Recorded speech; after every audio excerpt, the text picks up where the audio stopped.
माननीय supreme court के दिनांक 11 अगस्त 2023 के फैसले के संदर्भ में जैसा कि आपको ज्ञात होगा, माननीय पटना हाईकोर्ट के द्वारा हाल ही में छठे चरण से 2 साल से वर्किंग बीएड कैंडिडेट को एक झटके में बाहर कर दिया है।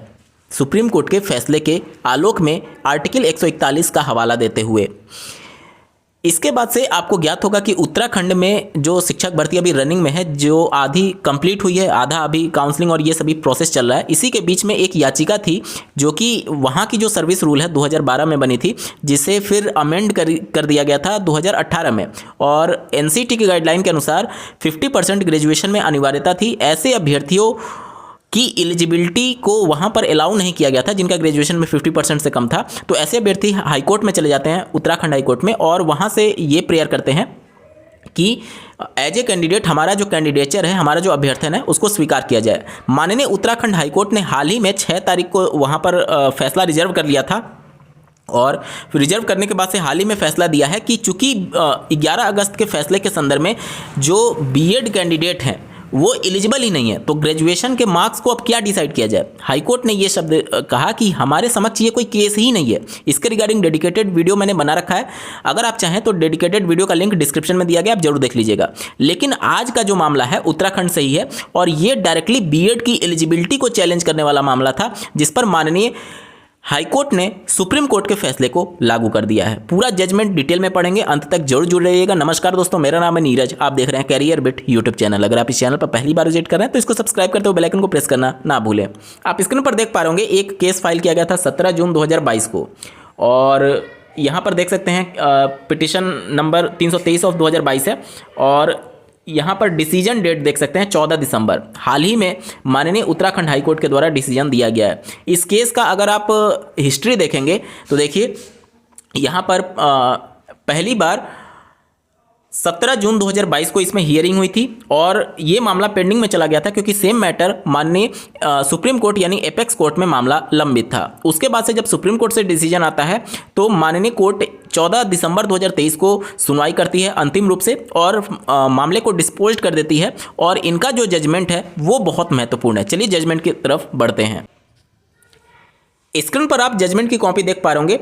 ऑनरेबल हाईकोर्ट नैनीताल के द्वारा ये डिसीजन दिया गया है। यहाँ पर आप देख सकते हैं, यहाँ पर जजमेंट ये है, in this writ petition petitioner has challenge the notification date 28 June 2018। यानी कि जो पिटिशनर थे, जो पिटिशन को फाइल किए थे, वो एनसीटी की 28 जून 2018 का गजट, जिसके आधार पर बीएड अभ्यर्थी प्राथमिक में एलिजिबल हो रहे थे, उसको चैलेंज किए हुए थे। अब इस गजट नोटिफिकेशन को कौन चैलेंज करेगा? जाहिर सी बात है डीएलएड ही तो करेगा, क्योंकि बीएड तो करेगा नहीं, क्योंकि बीएड तो इसके बेस पर एलिजिबल हो रहे थे। तो डीएलएड अभ्यर्थियों ने बीएड अभ्यर्थियों की एलिजिबिलिटी 28 जून 2018 के गजट नोटिफिकेशन को चैलेंज किया था।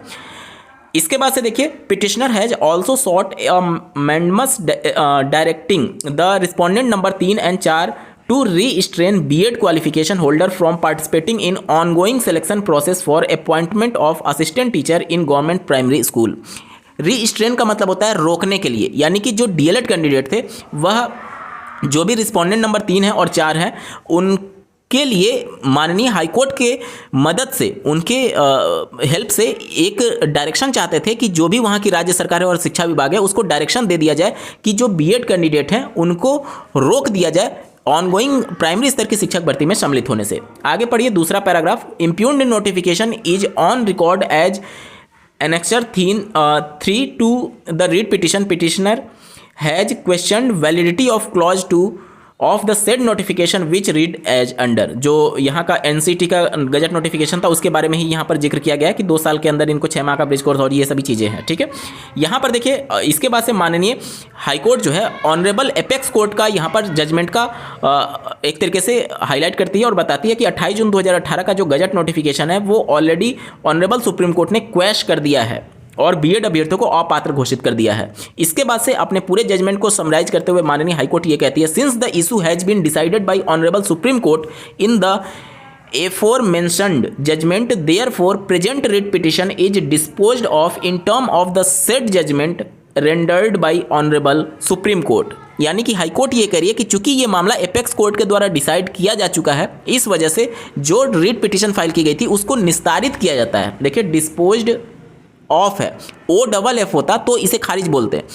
एक एफ है, ओ एफ है, तो इसका मतलब डिस्पोज्ड ऑफ का मतलब होता है निस्तारित करना। और कैसे निस्तारित किया गया? In terms of the said judgment rendered by honourable supreme court, यानी कि जो सुप्रीम कोर्ट ने जजमेंट दिया है वही जजमेंट उत्तराखंड हाई कोर्ट ने भी वहां की शिक्षक भर्ती में लागू करने के आदेश दे दिए हैं।